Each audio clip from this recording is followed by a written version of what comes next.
Travels with Blessed and Vincent.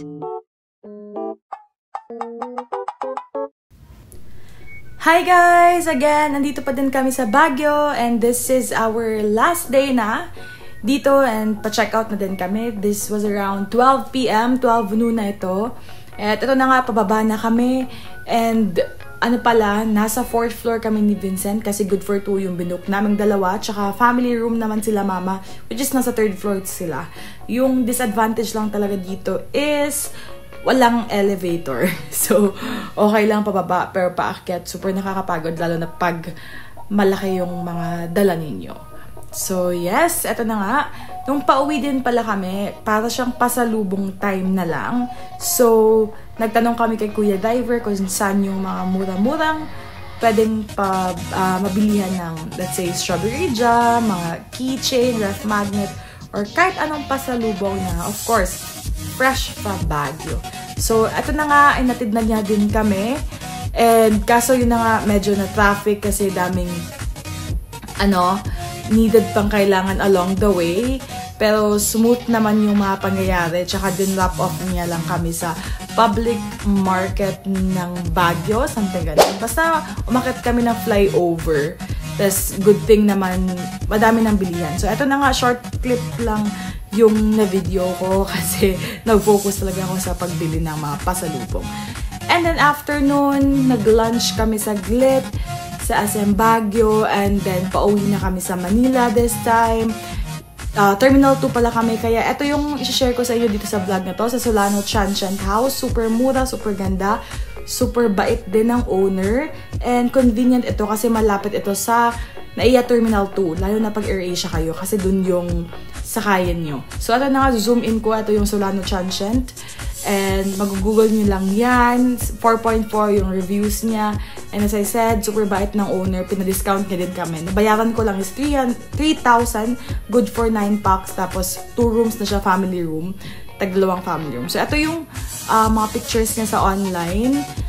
Gabi na din kaming dumating. Around 8 p.m. ata. Tapos umalis na din naman kami ng maaga, which is around 6 a.m.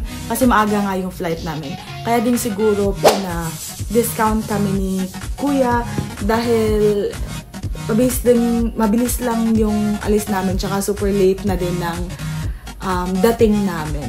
Which is super tipid din sa part ko kasi ako yung nagbayad. So yung name ng owner is Kuya Ramil. So tinatawag nila yung place na Happy Transient Homes, Happy Transient House, something ganon. Pero pag ginugoogle nyo, ito yung lumalabas, yung Solano. So, ito na nga yung room checklist nila. Yes, air-conditioned yung room.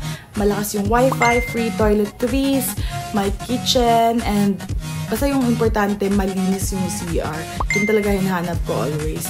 So, papakita ko din kasi may 3D street view dito sa Google Maps. So, papakita ko kung ano yung parang papasukan nyo. Pero bago yan, ito nga yung pictures. Pagkapasok nyo, ito yung hagdanan na aakyat kayo pa 2nd floor. Tapos ito na yung mga rooms. May mga baso din sila. Basta complete amenities naman sila na pwedeng pang transient. Tsaka tutulugan lang din naman. And malinis nga siya. So, ito na nga. Kung papakita ko kung saan siya banda. Ito siya sa Solano. Tapos, check natin kung gaano siya kalayo sa NAIA Terminal 2. So, eto na nga. It's around 6 minutes lang. So, nag-grab lang kami. 70 pesos lang ata nabayaran ko sa grab. Super lapit nga lang talaga. So, sana makapag-book kayo dito kasi super bait nga ni Kuya. And it's a good thing kasi Cebuana si Kuya. So, mabilis kami ng pag-usap kasi nakapag-Bisaya lang din ako. So, here's what it looks like, the street view nila. Ito yung sa labas. Sa Solano Transient. Di ako maka-zoom in dun sa street view. Kaya ayan yung may Solano na logo. Pasok lang kayo dyan sa parang yellow gate. Tsaka tanong-tanong na lang din kayo sa parang Happy Transient Homes or House sa Solano nga. So, ayun lang. Sana makatulong. Kasi nakatipid talaga kami dito. Lalo na hindi na kami nakapag-check-in sa mga hotel na malapit sa NAIA to. So, dito na lang din kayo. So, ito na nga, pauwi na kami ng Cebu. For more travel vlogs, please continue to subscribe and support our channel. Bye-bye! Take care!